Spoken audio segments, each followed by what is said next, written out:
Muy buenas tardes, mi nombre es Alexandra Sarmiento, pertenezco al primer ciclo de la carrera de odontología en la Universidad Católica de Cuenca. La materia a tratar se denomina histoembriología y el tema es el tejido conjuntivo.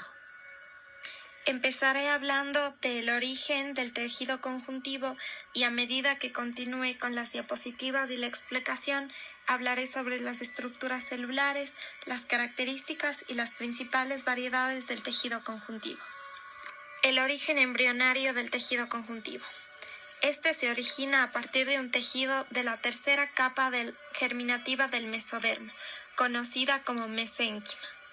Del mesénquima se desarrollarán todos los tejidos de la serie del conjuntivo, que incluyen el conjuntivo propiamente dicho, tejidos conjuntivos especializados como el cartílago, el hueso, la sangre y los tejidos linfático y hematopoyético. El mesénquima es entonces un tejido embrionario esponjoso que forma una red laxa y rellena los espacios que quedan entre estructuras desarrolladas en el ectodermo y el endodermo.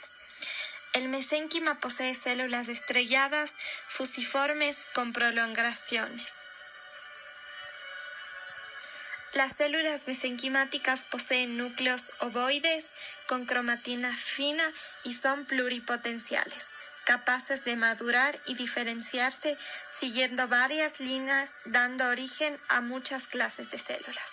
Como podemos ver en la imagen, tenemos un gráfico pequeño de cómo son las células observadas en el tejido mesenquimático y una foto en la que se encuentran agrupadas y con sus prolongaciones. El tejido conjuntivo, características generales. El tejido conjuntivo se caracteriza y se diferencia de los demás porque tiene diferentes tipos de células. Esto constituye una riqueza en el material celular, el cual es una de sus características más importantes.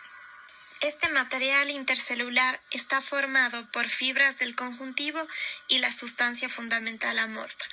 También tenemos una pequeña cantidad de líquida conocida como el plasma intersticial. Tenemos entonces que todo tejido conjuntivo está formado por sustancia fundamental amorfa, fibras y células. Voy a hablar sobre la sustancia intercelular. Esta proporciona la resistencia y sostén a los tejidos. También actúa como un medio para la difusión de líquidos, permitiendo el metabolismo entre capilares sanguíneos y células. La sustancia fundamental amorfa. Tenemos que es una sustancia hidratada, transparente y colora y ópticamente homogénea. Se encuentra rellenando los espacios que quedan entre las células. En ella se difunde el plasma intersticial, el cual contiene las sustancias nutritivas y productos de desecho y contiene una barrera física que actúa en contra de sustancias extrañas que puedan penetrar al interior del tejido. La sustancia fundamental amorfa está constituida por glucosaminoglucanos y proteínas. Los glucosaminoglucanos son el ácido hialurónico, el condroitinsulfato, dermatansulfato, queratansulfato y heparansulfato. Todos estos glucosaminoglucanos son glúcidos de alto peso molecular, los cuales son considerados compuestos sulfatados debido a su estructura molecular en la que encontramos grupos sulfato. Entre las proteínas tenemos que estas también son asociadas a glúcidos, pero presentan un predominio de la porción proteica. En estas encontramos la fibronectina y la laminina. El ácido hialurónico se combina fácilmente con el agua, lo que constituye una ventaja en el proceso metabólico entre las células y el plasma. El condroitinsulfato se encuentra en el cartílago, discos intervertebrales, huesos, córnea y vasos sanguíneos mayores. El dermatansulfato se encuentra en la piel, tendones, ligamentos y válvulas cardíacas. El queratansulfato se encuentra principalmente en cartílago y discos intervertebrales. Y el heparansulfato se encuentra en superficies celulares y láminas basales. La fibronectina de las glucoproteínas facilita la adherencia o los puntos de unión entre las células, las fibras y los glucosaminoglucanos, lo que permite una fijación celular.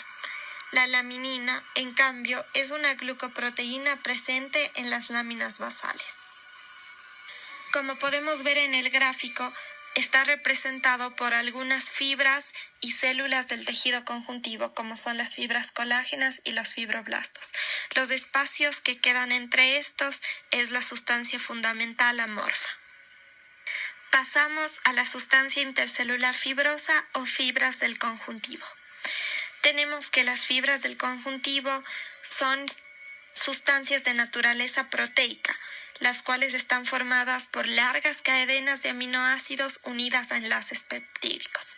Su función principalmente es promocionar resistencia, tensión y sostén a los tejidos. En la imagen general sobre las fibras del conjuntivo podemos ver a las fibras colágenas representadas en este gráfico como las más grandes, rosadas y gruesas, las fibras elásticas alrededor y las fibras reticulares envolviendo a todas las fibras.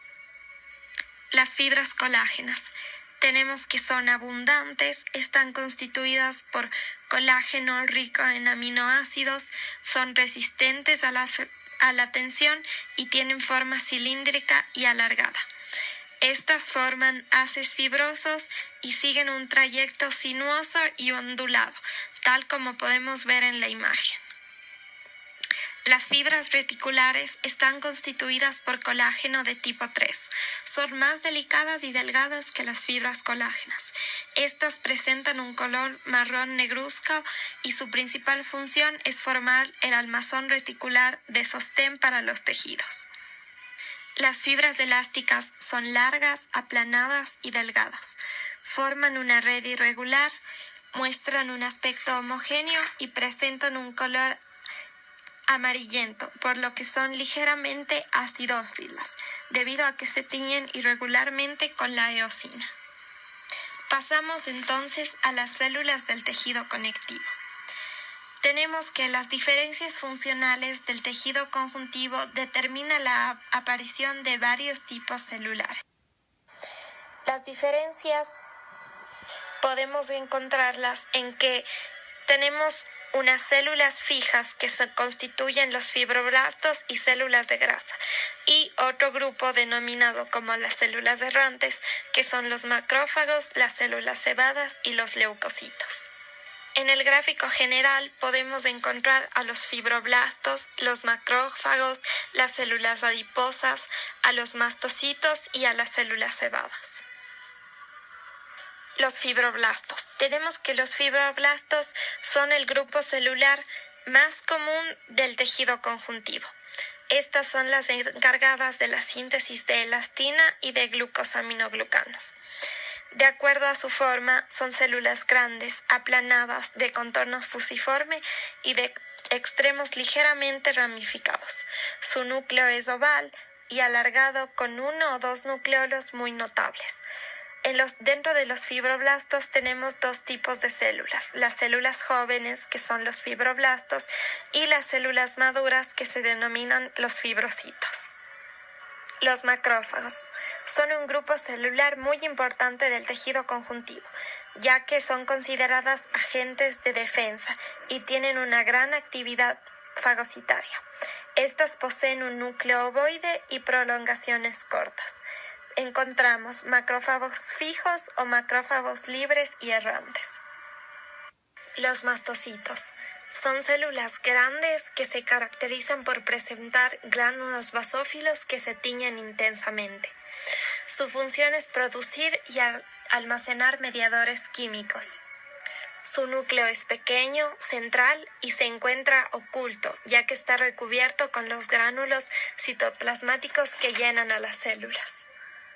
Cabe recalcar que los mastocitos se consideran leucocitos basófilos, por lo que son la misma célula en diferente estado de maduración. Las células plasmáticas son células plasmáticas de tejido conjuntivo poco numerosas en estados fisiológicos normales. En cuanto a su forma, presentan un contorno bien redondeado, su núcleo esférico y es en general excéntrico. Las células plasmáticas presentan una cromatina condensada dispuesta en forma de gránulos y presentan una intensa basofilia de su citoplasma. Como función, se encargan de la síntesis y de la secreción de anticuerpos. Las células de rechazo de injerto. Tenemos que estas células se dan cuando se hace un injerto de piel de una persona a otra y cuando este injerto es rechazado, este fenómeno se presenta por medio de estas células, las cuales el injerto rechazado se debe a que la acción local de las células que se infiltran en el área está afectada. Las células se muestran vacías con una delgada capa de citoplasma de aspecto muy homogéneo y claro. Los adipocitos. Son células que representan un grupo estable del tejido conjuntivo. Son células grandes que en forma aislada se muestran esféricas y en forma junta se encuentran poliédricas. Los adipocitos sirven de amortiguador, de aislantes térmicos y para rellenar espacios y mantener en su sitio a los diferentes órganos. Dentro de las imágenes de las células podemos ver que los fibroblastos se presentan en forma grande, aplanada, con contorno fusiforme y de extremos ramificados, y podemos identificar claramente algunas células con 1 o 2 nucleolos notables. En los macrófagos podemos notar su núcleo ovoide y su citoplasma ligeramente basófilo. En los mastocitos podemos diferenciar que son células grandes, globulosas y que tienen un citoplasma cargado de gránulos basófilos, los cuales están teñidos intensamente. Como vemos, su núcleo es pequeño y central. En los adipocitos podemos encontrar su forma esférica y su muy delgado citoplasma. Y en las células de rechazo de injerto podemos observar que son células vacías y su citoplasma de aspecto homogéneo y claro, el cual está marcado por las flechas verdes en la imagen. Pasamos entonces a otras células del tejido conjuntivo. Encontramos células procedentes de la sangre, específicamente los glóbulos blancos. Estas células llegan a los tejidos al lograr atravesar las paredes de capilares y vénulas por medio de un mecanismo fisiológico llamado diapédesis. Las diapédesis aumentarán en el caso de que exista una respuesta inflamatoria por invasiones bacterianas o agresiones. Estas células procedentes de la sangre, que son los glóbulos blancos, se encuentran comúnmente los neutrófilos, linfocitos y los eosinófilos. Las variedades del tejido conjuntivo. Teníamos que todo tejido conjuntivo está formado por fibras, células y la sustancia fundamental amorfa. Se deriva entonces del tejido conjuntivo propiamente dicho el tejido laxo, el denso regular y el denso irregular. Y del tejido especializado se deriva el elástico, el adiposo, el hematopoyético, el cartilaginoso y el tejido óseo. El tejido conjuntivo laxo. Tenemos que es el más abundante de los tejidos conjuntivos y se encuentra rellenando los espacios que quedan entre las células. Sirve de apoyo a tejidos como los epitelios y se lo puede encontrar en las proximidades de la piel, las mucosas y alrededor de las glándulas. El tejido conjuntivo denso. Tenemos que se parece al laxo, pero este tiene abundancia de fibras colágenas. Su función es ofrecer mayor resistencia y protección a los tejidos. Existen dos tipos, el denso regular y el denso no regular. El tejido conjuntivo denso regular. Tenemos que presenta haces colágenos, sus fibras están muy juntas y paralelas entre sí. Forman estructuras resistentes a la tracción y se encuentran en tendones y ligamentos. El tejido conjuntivo denso irregular. Sus fibras se presentan en cambio en forma de una trama tridimensional, formando un fieltro grueso y resistente a las tracciones ejercidas en cualquier dirección. Lo podemos encontrar en fascias musculares, hipodermis de la piel, cápsulas fibrosas y envolturas fibrosas. Finalmente, el tejido elástico. Está formado por haces paralelos de fibras elásticas